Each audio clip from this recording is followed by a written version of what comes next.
Hola amigos, ¿cómo están? Bienvenidos a este nuevo mensaje de nuestro servicio online.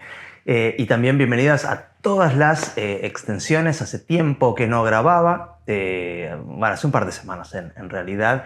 Estoy volviendo al ruedo, volviendo a nuestra rutina. Gracias a todos los que oran por nuestro hijo Emi, por nuestra familia, por todos los mensajes que nos mandan. La verdad es que vamos progresando y es un camino largo y extenso, pero lo recorremos de la mano de Dios y confiamos totalmente en que Él va a cumplir su propósito en la vida de nuestro hijo Emi y de toda nuestra familia y en nosotros como personas individuales también. Justamente hablando de crecer y cómo tuvimos que crecer forzadamente a través de toda esta situación, este mensaje de hoy tiene que ver con esta serie que estamos viendo en Salvas que se llama A Crecer. Definitivamente, una de las metas que Dios tiene para nuestra vida es que crezcamos. Dios no te salvó, Dios no te puso en una relación con Jesús y consigo mismo para que permanezcas siendo la misma persona todo el tiempo. De hecho, es bastante lamentable cuando uno va conociendo a lo largo de la vida a personas que no crecen espiritualmente. Y seguro que conoces algunos de ellos, espero que no sea nadie cercano, no se señalen entre ustedes, no se miren si alguien se ve identificado, si estás en un grupo. Pero me refiero a que así como hay infancia, adolescencia, juventud, o infancia, adolescencia y adultez, vamos a decirlo así, en la vida física, también podemos decir que hay algo así en la vida espiritual. Y es como que alguien conoce a Jesús y empieza su vida espiritual. La Biblia dice que ha nacido de nuevo. Es un bebé, es como un bebé, ¿sí? Y a un bebé se le tolera todo y se le perdona todo porque simplemente un bebé está aprendiendo a vivir. Entonces, lo mismo un niño. Tiene que aprender a no ser caprichosos, tiene que aprender a compartir, tienen que aprender a que algunas cosas no se puede tener todo lo que uno quiere en el momento en el que uno quiere. Entonces, es normal ver que estás en el súper haciendo las compras con tu hijo, con tu nieta, con quien fuera de 4 años y quiere que le compres un snack, papas fritas o algo así, y algunas veces puedes comprar y algunas veces no, o quizás le decís no, ahora no porque estamos por cenar, o ahora no porque estuviste mal de la panza, o como fuera. Y capaz que si no lo entiende, dale papá, ¿por qué no me compras? Qué malo que sos. No soy malo, simplemente que no. Y quizás terminan hasta llorando, haciendo un berrinche. Y hasta la gente que esté ahí lo va a entender, va a decir, bueno, sí, qué sé yo, también tuve hijos, también tengo nietos, y sabemos que a veces los chicos no entienden que no pueden tener lo que quieren inmediatamente y entonces se ponen a llorar. Ahora, si tu hijo tiene 20 años de edad y actúa de la misma manera en el supermercado porque no le compras un chocolate, entonces eso no se va a ver para nada normal. No va a ser normal para vos. Para la gente que esté ahí va a decir, acá pasa algo porque el tiempo que pasó en su vida no se correspondería con su madurez para entender que no puede comer un chocolate o que estamos por cenar, o que no puede tener lo que quiere en el momento, en la cantidad que quiere en el momento en que lo quiere. Hay un momento de la vida para eso. Y espiritualmente pasa exactamente lo mismo. Sin embargo, asistimos a veces como iglesia, como cristianos, a un mundo en el que algunas personas que caminan con Dios, cristianos, se comportan en la vida como si fueran adolescentes espirituales o como si fueran niños espirituales. Y están cuestionando a Dios, ¿y por qué no puedo tener todo lo que quiero? ¿Y por qué no puedo hacer esto? ¿Y por qué tengo que esperar? ¿Y por qué tengo que elegir entre estas opciones aquellas y cuando yo quiero elegir la otra? Menospreciando el consejo de Dios, menospreciando la palabra de Dios o guiándose simplemente como se guían todas las personas que no conocen a Dios. Así que hay que crecer, porque envejecer no es lo mismo que crecer. Debemos que grabarnos esto en la cabeza. El mero paso del tiempo no genera que automáticamente crezcas espiritualmente. Puedes tener 20 años de cristiano y tener las mismas decisiones malas, el mismo vocabulario, las mismas valoraciones, los mismos juicios que cuando tenías un año de cristiano. Pero pasaron 19 más. Deberías estar como en otra etapa. Me recuerda cuando el apóstol Pablo le dice, ustedes ya deberían estar comiendo alimentos sólidos, sin embargo tienen la necesidad de que les vuelva a dar leche, así como justamente como los bebés. Así que no es nuevo esto, pasó todo el tiempo. Quiero animarte a que puedas crecer, y por eso tenemos esta serie, y hoy en este segundo capítulo vamos a hablar acerca de un asesino secreto, que es el asesino secreto del crecimiento. ¿Sí? Vamos a hablar de qué cosa puedes cambiar de raíz, que tomando un par de decisiones correctas y cambiando esto de lo que vamos a hablar, vas a estar mucho más cerca de poder crecer y poder ser una persona madura o en maduración como cristiano. Te voy a decir, ahora que dije maduro en maduración, algo que aprendí. Difícilmente puedas encontrar a alguien que realmente sea una persona totalmente madura y que no le quede nada por aprender en la vida de Dios ni nada que corregir. Es más, es imposible. Cuando te encuentres a una persona que te diga no tengo más nada que aprender, cuidado con esa persona. Solo conozco cristianos en maduración, más que maduros, ¿sí? Y uno puede estar en maduración hace mucho tiempo, estar avanzado, pero nunca decir, no tengo más nada para aprender, ya soy un cristiano maduro. No, he escuchado, no necesito más de la iglesia porque eso es todavía para los nuevitos, para los que no. Yo ya estoy conectado con Dios de otra manera. Guarda con esas afirmaciones porque más bien están escondiendo inmadureces más que otra cosa. Tenemos una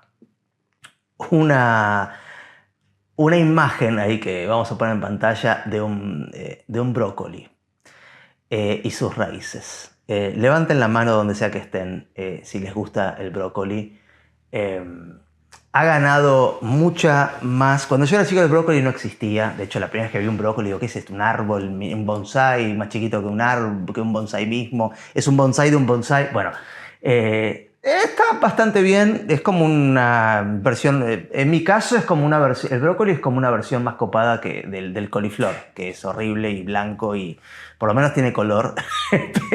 pero bueno, ese soy yo. Pero lo que estamos viendo en pantalla es que también el brócoli tiene ahí sus raíces como planta, y hay un gusanito invisible, microscópico, del que aprendí preparando este mensaje, que se llama así, atención, el momento biológico del mensaje, se llama nematodo del nudo de la raíz. Nematodo del nudo de la raíz. Y es un gusano microscópico que es una plaga que se come las plantas, pero desde las raíces.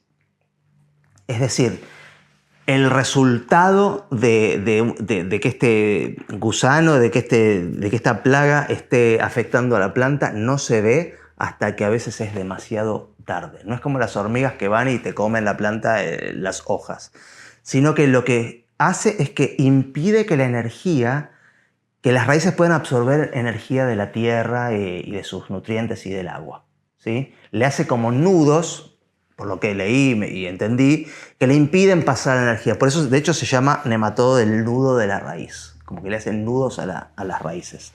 Y quedan, creo que ahí estamos poniendo en pantalla un resultado de cómo van quedando con el tiempo, si no descubrís cuál es el problema.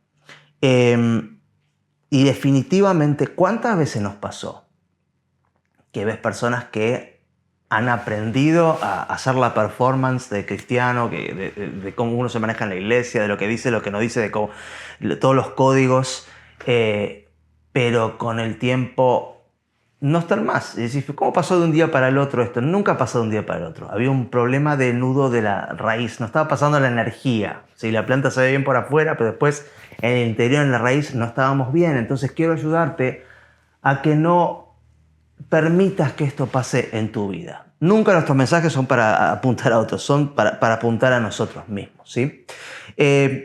La historia que vamos a desarrollar un poquito hoy es una historia del Antiguo Testamento donde vemos cómo tener un problema de raíz y no resolverlo ocasionó no solamente un problema personal, sino una división nacional que duró muchísimos años. O sea, estamos hablando de empresas quebradas, estamos hablando de familias divididas, amigos separados, gran calamidad en la nación de Israel, en el pueblo de Dios, a causa de no escuchar, de no tener a las personas correctas en la raíz de tu toma de decisiones, ¿sí?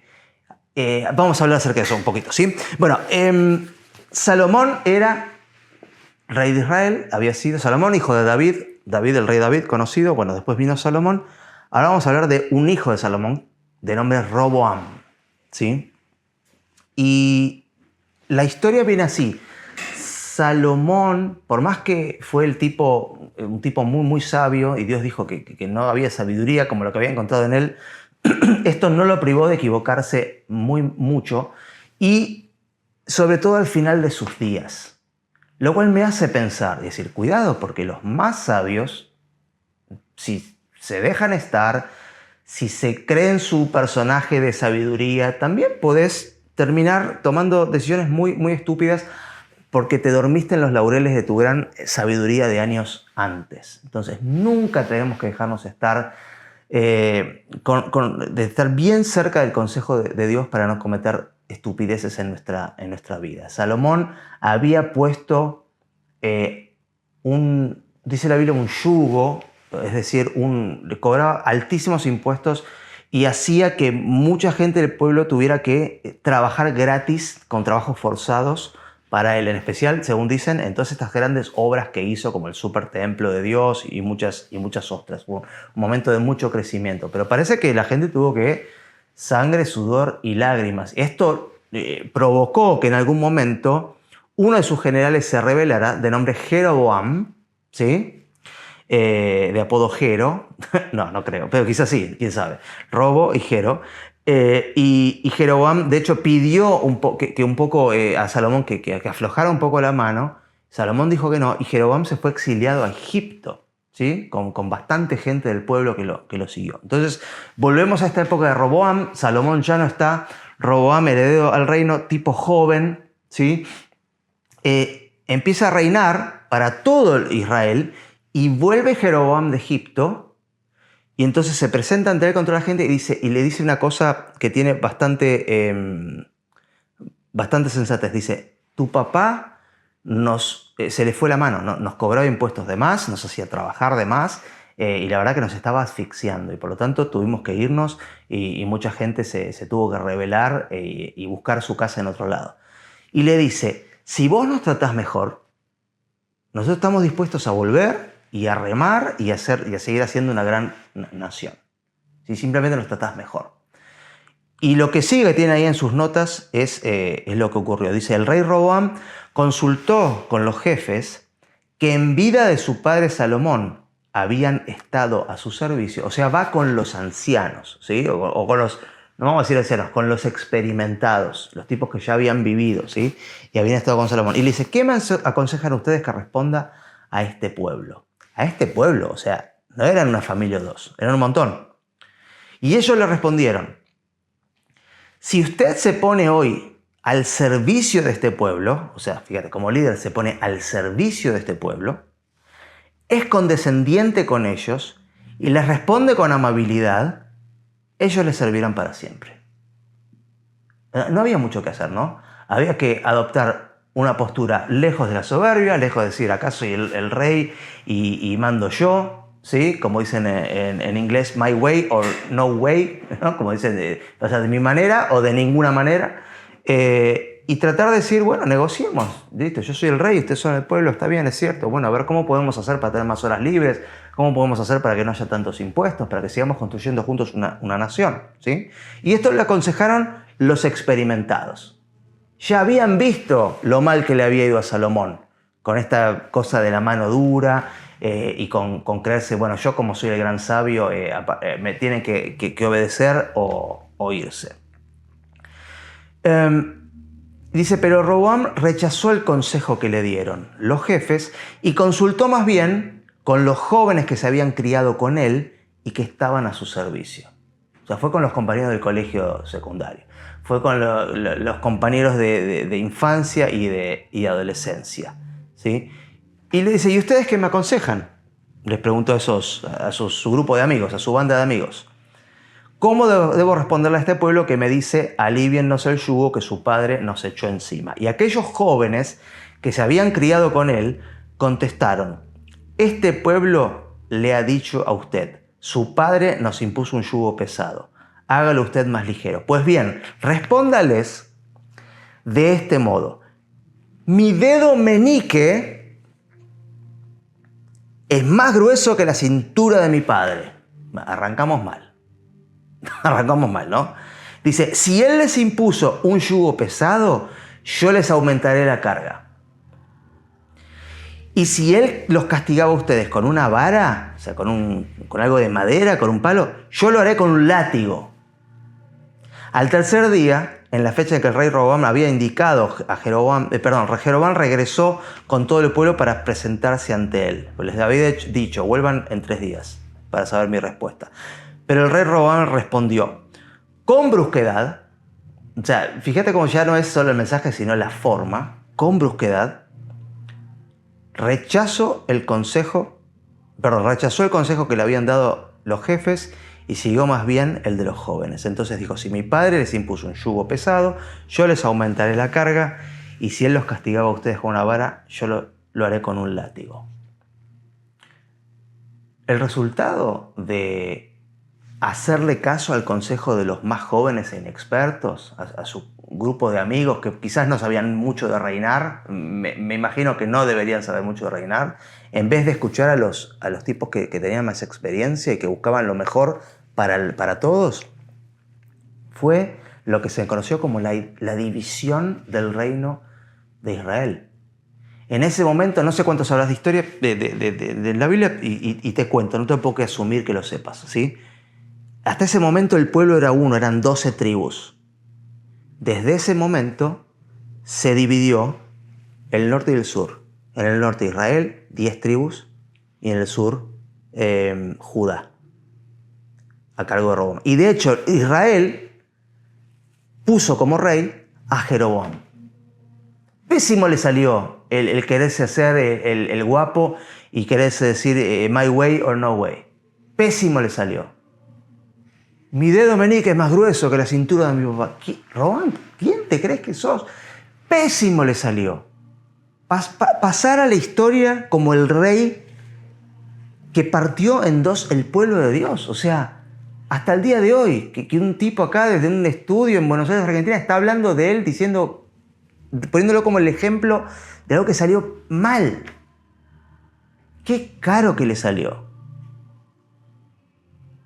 Vamos a hablar entonces de no imitar o alejarnos lo más posible de los caminos que él siguió para llegar a tomar una decisión tan mala y tan recordada, porque después de la división trajo cautiverio. Unos fueron cautiverios a Babilonia, otros fueron cautivos a Siria, y así por muchísimos años, hasta que volvieron. Nada bueno para recordar, ¿sí?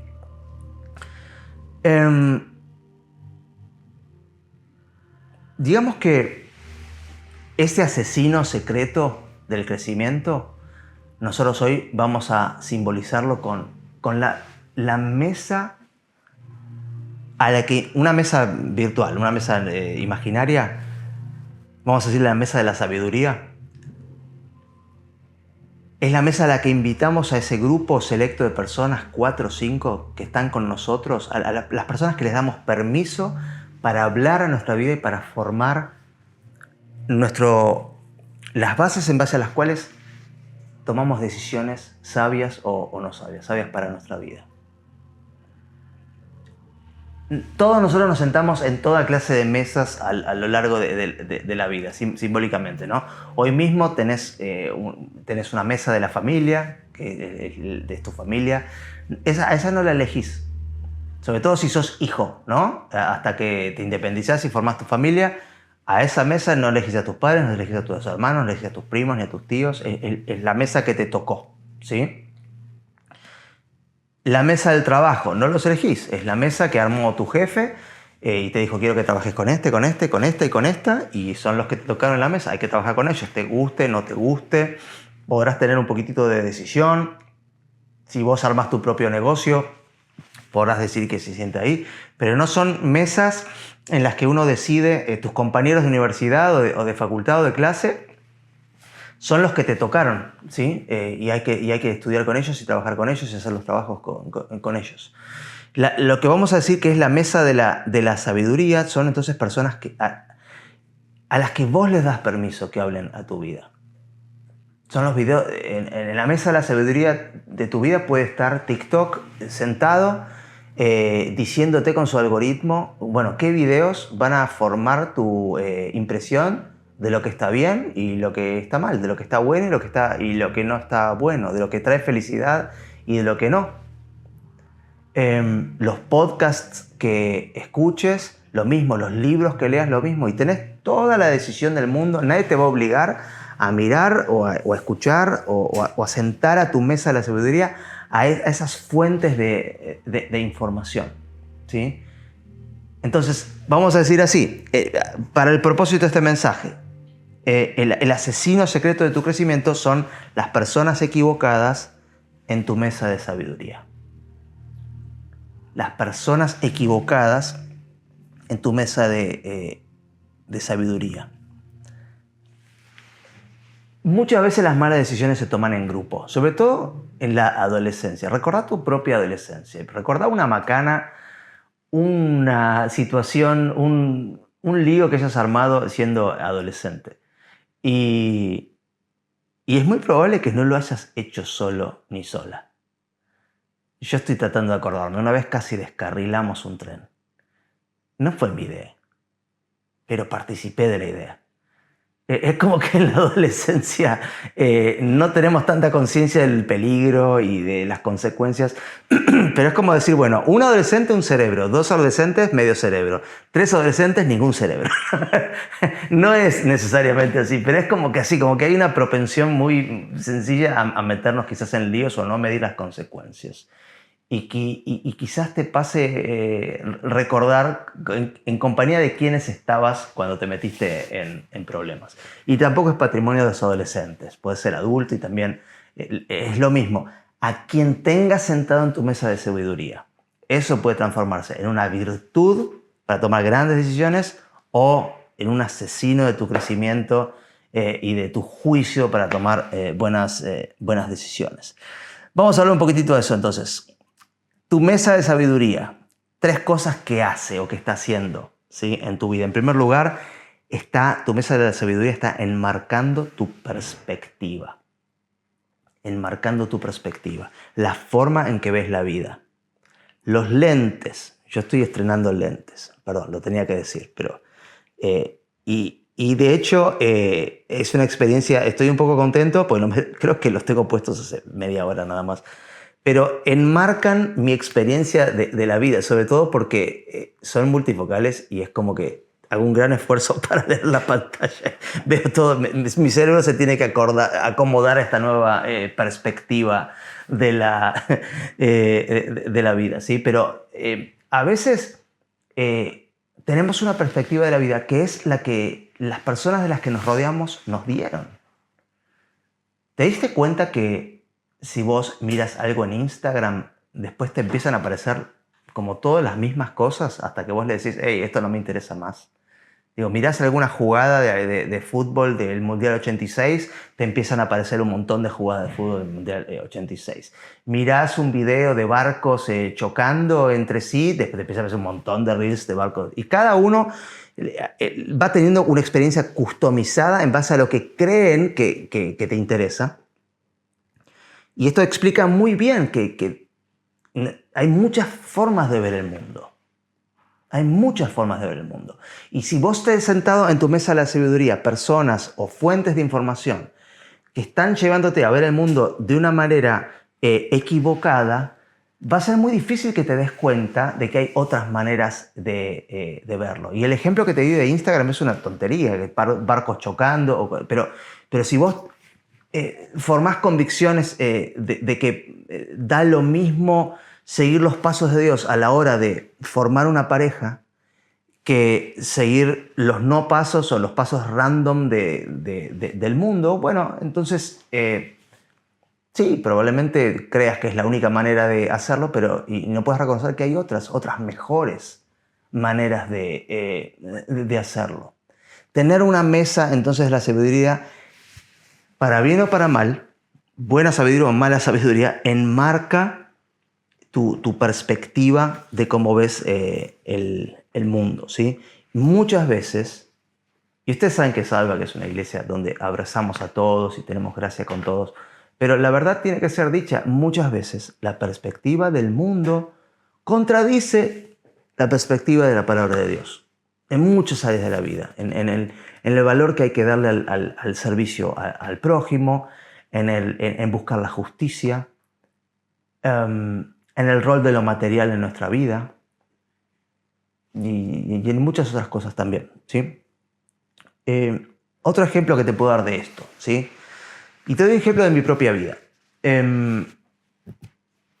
Las canciones que escucho y sus letras. Yo soy rockero, me gusta la música y escucho todo el tiempo música y toco, tengo la guitarra y a veces trato de hacer un equilibrio entre las canciones con letra cristiana que escucho y las canciones con letra no cristiana.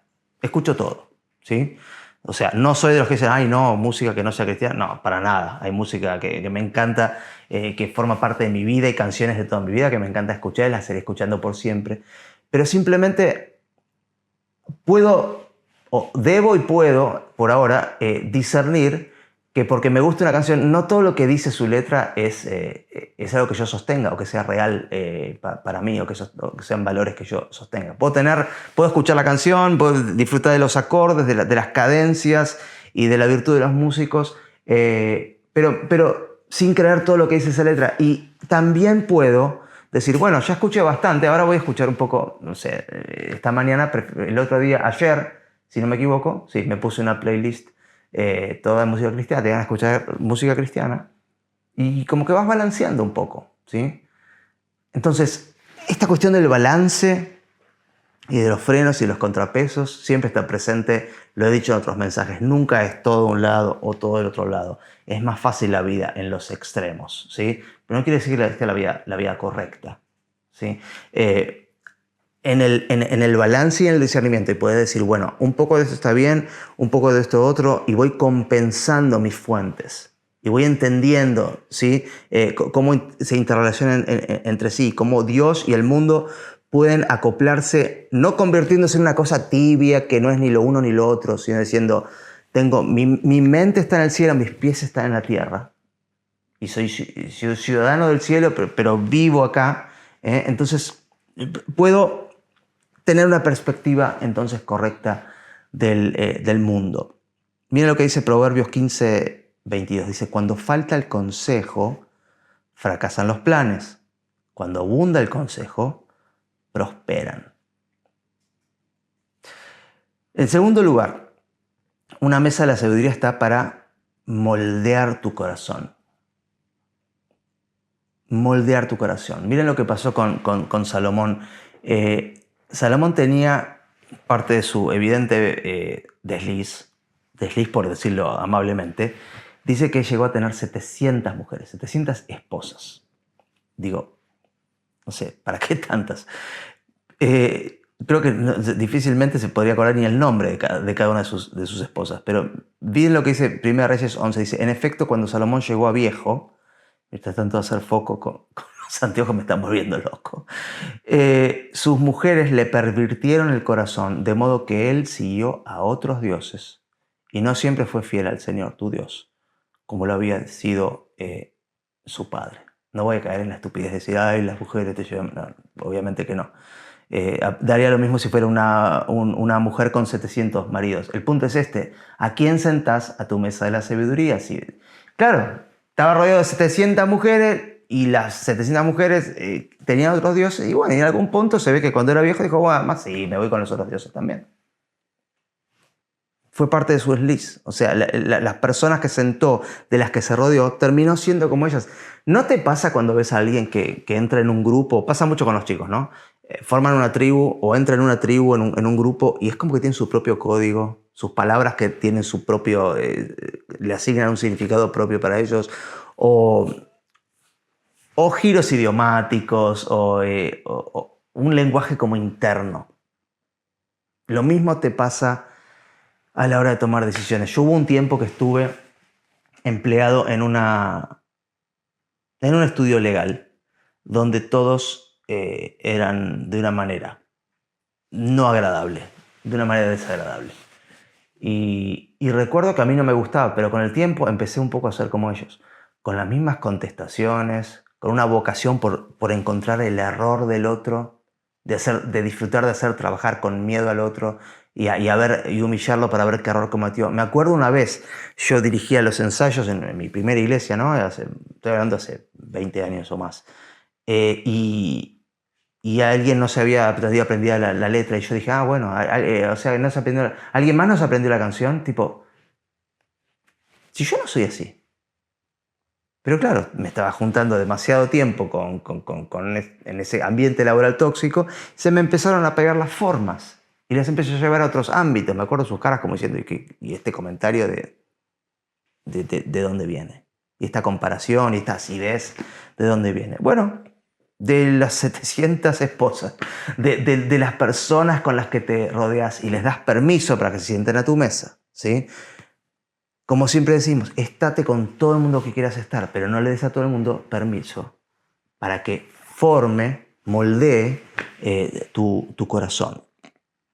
Proverbios 13:20 dice, el que con sabios anda, sabio se vuelve. El que con necios se junta, saldrá mal parado. Hay otras versiones que dice saldrá herido, saldrá enfermo. Te va a hacer mal. Te va a hacer mal rodearte de necios y darles un lugar en tu mesa selecta de tus formadores de opinión y de forma de tomar decisiones. En tercer lugar, esta mesa de la sabiduría determina tu destino. Y ahí tenés el gran ejemplo que te ponía cuando comenzábamos. Ese destino terminó siendo un reino dividido, o sea, afectó mucho más que a Roboam. Esa canchereada de decir mi dedo meñique es más gordo que la cintura de mi papá, le salió pésimo. Se debe arrepentir, pero arrepentido en esa vida y en todas las posteriores, de haber sido tan débil para tomar una decisión y tan soberbio en su forma de comunicarlo. Después de que Roboam consolidó su reino y se afirmó el trono, dice Crónicas, él y todo Israel abandonaron la ley del Señor. O sea, se dividió y encima después terminaron todos en cualquiera, o sea, terminaron todos lejos de Dios, él y toda la gente. Y todo empezó por darle sentido y entidad al consejo de sabios no sabios, de los jóvenes, de los compañeros del colegio, que nada sabían sobre el tema, en vez de escuchar a los que sí sabían. Bueno, segunda y última parte, ¿cómo elegir entonces las personas adecuadas? ¿Cómo puedo elegir a las personas adecuadas? Te voy a dar tres preguntas o 3 tips, ¿sí? Hacé las preguntas correctas. La primera pregunta es esta. ¿Cuál es la fuente de su sabiduría? De verdad, para que vos digas, esta persona informa mi vida, esta persona, además de pasarlo bien con esa persona, además de salir al cine o a comer o a mirar fútbol, esta persona le doy permiso internamente para que sus valores, sus consejos le den a mi vida base. Bueno, ¿cuál es la fuente de su sabiduría? Si alguien te parece cool, si alguien te parece inteligente, quiero ser como esta persona. Bueno, hacete esta pregunta. Dice la Biblia, sin embargo, la sabiduría que proviene del cielo es ante todo pura, Santiago dice, y también ama la paz. Siempre es amable, dispuesta a ceder ante los demás, está llena de compasión y del fruto de buenas acciones. No muestra favoritismo y siempre es sincera. Este es el tipo de sabiduría que tenés que buscar. Ahí podés ver, bueno, la persona que estoy viendo como un modelo, como mi nuevo ídolo en buen sentido, ¿no? La nueva persona con la que quiero estar, o que me gusta es algo a lo que pueda aspirar, ¿sí? Pregúntate si cumple con estos requisitos de sabiduría. La pureza, el amor, la paz, la amabilidad, está dispuesto a ceder ante los demás, o sea, el poder poner a los otros por encima de sí mismo, la compasión, las buenas acciones, bueno, todo lo que dice allí. Un versículo muy vigente de Isaías 5:20 que dice: qué aflicción para los que dicen que lo malo es bueno y lo bueno es malo, que la oscuridad es luz y la luz es oscuridad, que lo amargo es dulce y lo dulce es amargo. Es lo que te decía antes. Se va a dar de cara muchas veces, cara contra cara, lo que dice el mundo y el sistema en el que vivimos y sus valores de lo que dice la palabra de Dios. En algunas cosas puede coincidir, pero en muchas y muchísimas es todo lo contrario. Y vas a tener que elegir si hacer lo popular o lo correcto. Y muchas veces no es lo mismo. Segunda pregunta: ¿cuál es el fruto de sus vidas? Alguien a quien le vas a dar el derecho y la entidad para que pueda informar tu vida y tu sabiduría. ¿Cuál es el fruto de sus vidas? ¿Sí? Mateo dice: puedes identificarlos por su fruto, es decir, por la manera en que se comportan. ¿Acaso puedes recoger uvas de los espinos o higos de los cardos? Un buen árbol produce frutos buenos y un árbol malo produce frutos malos. ¿Cuál es el fruto? Ejemplo. Hemos hablado de esto antes, ¿no? Personas o influencers que te prometen riquezas rápidas y demás. ¿Cuál es el fruto de su vida? Son ricos y... ¿Sabes que muchas veces me ha pasado como pastor que personas que no son pastores ni nunca lo fueron me quieran enseñar a ser pastor? Y yo me considero bastante enseñable. Siempre puedo mejorar, pero me considero bastante enseñable. Cuando veo a alguien que me puede enseñar algo, un libro, un método, un grupo, una iglesia, sí, quiero saber, porque mi misión es ser el mejor pastor posible para la iglesia en la que sirvo. Pero a veces cuando te vienen a vender el libro o el curso o la clase y preguntas: oye, ¿quién lo da? Tal persona. ¿Cómo hacer crecer la iglesia? ¿Y esa persona alguna vez fue pastor? No. Me da un poco de curiosidad. Digo, ¿cómo? Es como el que no tuvo hijos que te quiere enseñar a criar a tu hijo. Está en su derecho de tener hijos, pero no vengas a enseñar cómo se crían hijos si nunca lo hiciste. O como el que nunca se casó que te quiere, no sé, enseñar cómo resolver problemas con tu mujer o tu marido. No. Yo no hablo de las cosas que no. Trato de no hablar, de no enseñar sobre cosas que no sé. Imagínate como que yo me ponga a dar consejos contables de cómo hacer los impuestos si no soy contador y no sé ni cómo se hace. Si yo mismo tengo que recurrir a otro para poder hacerlo bien. Entonces, fíjate cuál es el fruto. ¿Es una autoridad esta persona en lo que te quiere aconsejar? ¿O es alguien a quien le fue mal en ese área? No le des entidad a alguien para seguirlo en un área de tu vida si no le fue bien a esa misma persona en esa área de su vida. Tiene bastante lógica, pero la verdad es que hay mucha gente dando consejos de lo que ni siquiera pudo tener éxito en esa área de su vida. Bueno, y lo último, ¿cuál es la intención de los consejos?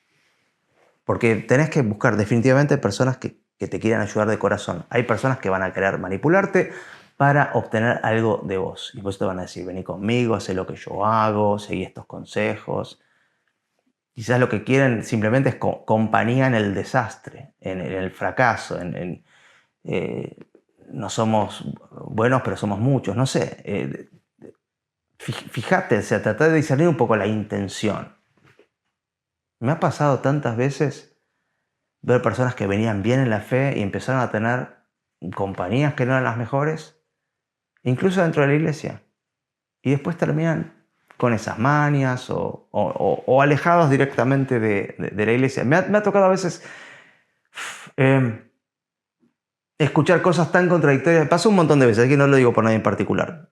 Pero alguien que nos diga: no, porque en la iglesia de ustedes es light, o no hay una teología muy profunda, o no hay los mensajes tienen que ser más anclados en los idiomas originales. Y nosotros ya saben cómo somos. Nosotros damos mensajes que son totalmente bíblicos y teológicos que puedas poner en práctica, porque nuestra intención es que puedas crecer. Esta serie se llama Crecer. Bueno, sí, no. Nosotros no tenemos una iglesia donde vas como si fuera un seminario de lenguas bíblicas cada domingo. Y después cuando les pregunto: ¿y a qué iglesia? No estoy yendo a ninguna iglesia. ¿Cómo que estás yendo? O sea, al menos no éramos tan malos nosotros. Al menos éramos una iglesia. quizás hasta te engañas a vos mismo. O escuchás personas que no tienen la intención correcta. Rodéate bien. Roboam arruinó su vida y arruinó el reino y dio un montón de páginas para escribir en la Biblia que si no tuviera tomado malas decisiones, ni siquiera sería tan larga la Biblia, contando tanto tiempo de separación y de profetas en la separación y de cautiverios y toda clase de calamidades. Que no te pase. Ahorrate todo eso. Simplemente elegí a las personas correctas. Y cuando quieras pasarla bien, anda con quien sea. Pero cuando quieras crecer, no lo vas a poder hacer con quien sea. Y vas a descubrir que hay algún tipo de personas que son solo para pasarla bien, pero no para ir en profundidad. Y eso no significa ni dejar de amar, ni hacer a un lado, ni nada por el estilo. Lo hemos dicho un montón de veces. Amamos a todos. Pero la llave del corazón, la llave que accede al centro de cómputos de nuestra vida, al CPU, al centro de toma de decisiones que va a afectar tu futuro, no le puedes dar esa llave a cualquier persona. Lo tienes que tomar muy, muy en serio. Eso es demasiado importante para hacerlo sin pensar, ¿sí? Elegí en qué áreas. Esto está bueno. A veces tu mesa va a estar distinta porque no es lo mismo tu mesa de sabiduría cuando sos soltero, que cuando sos casado, que cuando estás criando o que cuando ya tus hijos son grandes. O sea, que van a ir cambiando. O sea, ahora necesito a alguien que pueda nutrirme de buena información para esta etapa de mi vida. Por ejemplo, áreas que pueden funcionar. Vida espiritual y relaciones. Eso es para siempre, ¿no? Eso no cambia. Y en eso los grupos pequeños en nuestra iglesia son re importantes, ¿sí? Y de hecho tenemos una historia que quiero compartirte, un testimonio acerca de alguien que empezó un grupo pequeño en su trabajo en nuestra iglesia global. Vamos a mirarlo. Hola, mi nombre es Sean Young. Asisto al campus de Saddleback Lake Forest, formo a profesionales financieros y empecé un grupo pequeño en el trabajo. Hace unos años, estaba en un momento muy difícil de mi vida. Vivía para mí mismo, haciendo lo que quería, haciendo lo que creía que me ayudaría a tener éxito.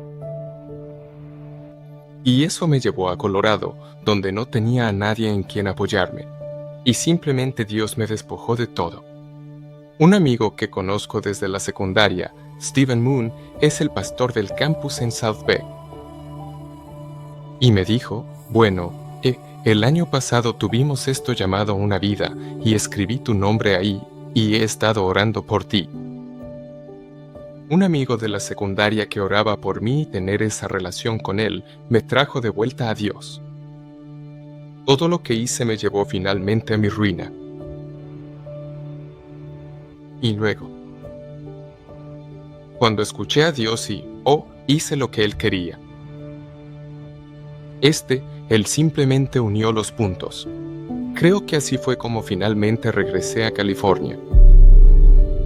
Estaba mirando la aplicación de Saddleback y encontré recursos, pero supe que debía ser líder de grupo para usarlos. Así que dije, seré líder de un grupo pequeño para poder hacer mis devocionales diarios. Y tuve una compañera que le habló de Jesús a otra compañera de trabajo. Se llama Isa. Me preguntaba, ya saben, ella aceptó a Jesús, pero ¿qué sigue? ¿Cómo está ella? Y esa curiosidad fue lo que finalmente me llevó a empezar un grupo pequeño. Nos reunimos todos los miércoles a las 8:30 de la mañana, en la oficina. Así que es antes de que, ya saben, todos los demás lleguen. Es un momento de tranquilidad. Y usamos ese tiempo para compartir, hablar de nuestras vidas, conocer a los colegas a nivel personal y aprender más de Dios, para ver qué nos tiene preparado. Empezamos una nueva serie de videos y, tras el video, Isa se emocionó mucho. Y dijo que ha sido cristiana toda su vida. Pero ni una sola vez sintió una conexión.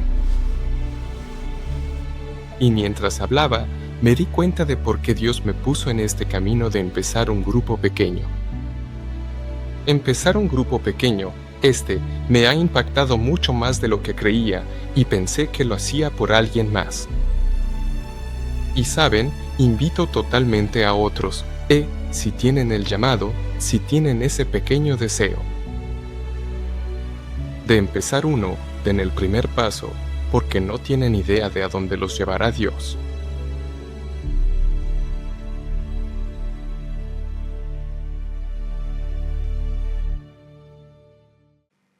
Emocionante, ¿no? Emocionante escuchar esta historia. Vos podés tener las tuyas propias, ¿sí? No es ficción, es real, está grabado y todo, pero es historia real. No son personajes, no son actores, son personas reales, ¿sí? Bueno, otras áreas: trabajo y vocación, tu llamado, tus finanzas, tus proyectos, tu visión para vos mismo, para tu familia, ¿sí? Entonces, ¿quién está sentado a tu mesa? Es la primera pregunta con la que quiero terminar. ¿Quién está sentado a tu mesa? ¿A quién le estás dando esa entidad, ese derecho de formar tus decisiones? Y en segundo lugar, ¿quién está en la cabecera de la mesa? Y te voy a dar la respuesta al examen antes del examen. El que tiene que estar en la cabecera de la mesa siempre es Jesús. Siempre. Si Jesús no está ahí, si estás vos mismo u otra persona, la primera decisión que tenés que tomar es correrte de la cabecera y decir: Dios, vos tenés el lugar de la cabecera. Vos tenés que dirigir la mesa. Si nunca lo hiciste antes, haz esta oración conmigo y decirle: Jesús, hoy quiero recibirte como mi Salvador. Hoy reconozco que moriste por mí en la cruz. Y quizás no tengo toda la información y no tengo la respuesta a todas mis preguntas, pero tampoco lo tengo que tener. Tengo fe suficiente para reconocer que moriste por mí y para pedirte que seas mi Salvador, y esa fe es la que pongo en práctica ahora. Amén. Gran forma de empezar. Llená la tarjeta de conexión, poné que aceptaste a Jesús o que querés saber más sobre el tema y podemos acompañarte, ¿sí?